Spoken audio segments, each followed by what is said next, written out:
I think we'll move right into questions.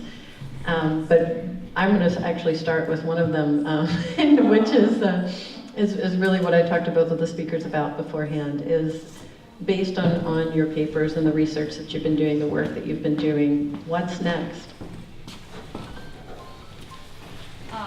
For me, it's like I highlighted in my research and in my paper, to work with the NGOs on the ground, who work directly with the people on the ground to affect policy, to make sustainable changes in the communities. Again, like she had mentioned, interfaith dialogue only goes so far.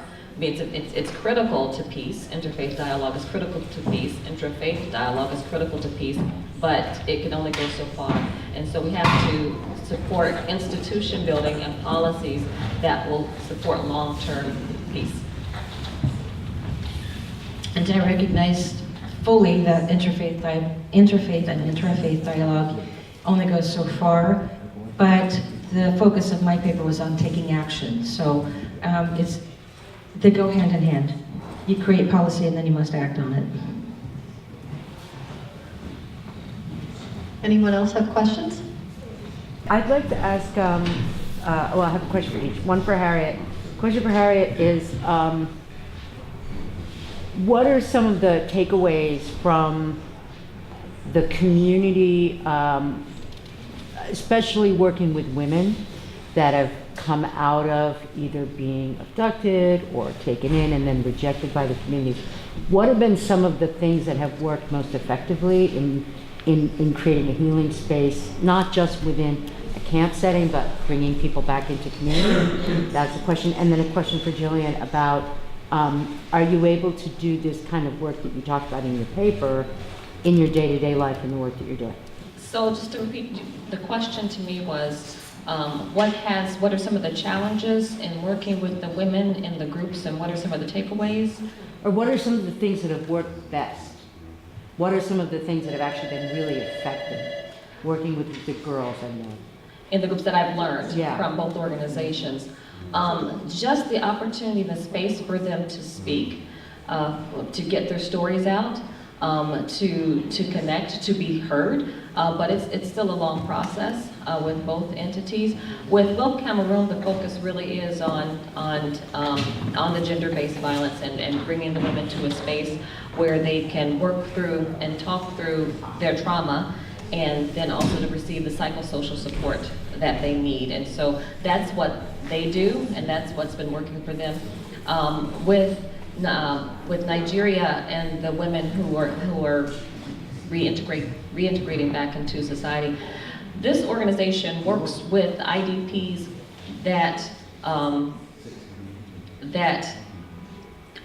not at that level as some of the women who've experienced it. So some of the women who really have experienced long-term trauma have gone through specific psychosocial support. So with the women the girls that they've been working with, again, identifying ways in which they can heal together and to identify ways in which to build a community. So I'm currently a religious educator at a Unitarian Universalist congregation in New Jersey. And how I can apply this work and what I currently do is that our youth group, which is still kind of forming, I mean, I'm focusing primarily on younger groups, but our youth group would like to have an interfaith dialogue.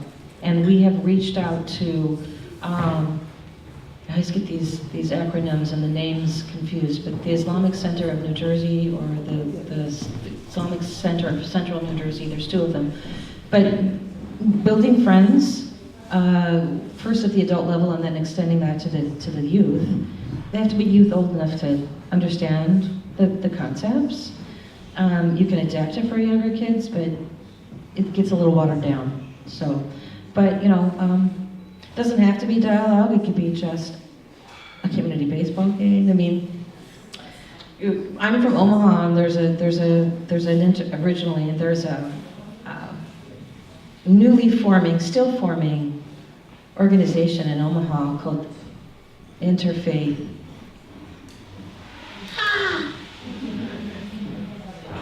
Anyway, they are one of the few places in the world that have a church, a mosque, and a temple in this community building on the same grounds. Someone dedicated 35 acres, or they purchased it or whatever, and they're in the process of building all of their buildings. And I mean, that is kind of amazing work to me. I mean, I just became hooked on the whole Interfaith thing when I came out and started working with ICERM, and then I got a degree, and the rest is history. Anyone else have questions? Yeah, I'm really interested by the idea of using this interfaith dialogue process and just thinking about how we might apply it practically, maybe using some of those techniques and the approach. Since it sounds very reflective and maybe calls on a lot of self-awareness or kind of requires that, I'm just wondering if you think that could, and maybe self-awareness is a learning curve as well. So thinking about how to implement that with people that may or may not have, that much self-awareness, not to judge them for it, but just thinking about how to apply it maybe with people, I don't know, groups that don't have that much background in it, and like if that could also be, that curve could be developed to still use the technique over time and the same group of people meeting together. Just curious if you know of people that are implementing this either in person or online, or how it could be done in a practical way. Maybe each of us, tall order to address, but thoughts on this, how it could be implemented practically. Sure, so I'll go back to the comment I made about slowing down and developing group values and exploring shared values and setting the dialogical, not goals, but like in Unitarian Universalism, we build covenants, right? We build covenants all day long. I mean, that's what we do. They can be, little kids can build them, and they can talk about, how are we going to participate together in space? So I think that's a really important first step. As far as getting past the stuck place that some folks are in sometimes when they begin this work, group cohesion. You just have to build group cohesion. You have to slow down and really learn to facilitate well, which is an interest of mine and always has been. Carving out space, that's why I stuck with the Sacred Circle, which has ties to Native peoples, how they interact, how they participate in their communities, and it's very powerful work. Very powerful work. Circling circles with a talking piece really allow people to. Yeah, I keep getting off track here, but they really allow people to learn how to listen, and that's a big part of what my conflict resolution degree, talked about. We talked about active listening and reframing and all those things that many of us know about. So it's hard work, but you just have to take it slow and go with your gut sometimes. Anyone else? Are we ready to move to the next session? So my question goes to Jillian, but again you can answer because your research focuses on Nigeria, Cameroon, and other African countries. And so my question goes to you, Jillian, because I think you've been involved in kind of dialogue between the youth groups from the Middle East and Americans. So how does your research in counterjournalism, how is it different from that online platform that brought together or that brings together Middle Eastern youth and Americans? Well, of course, there are huge cultural differences, and they need to be paid attention to.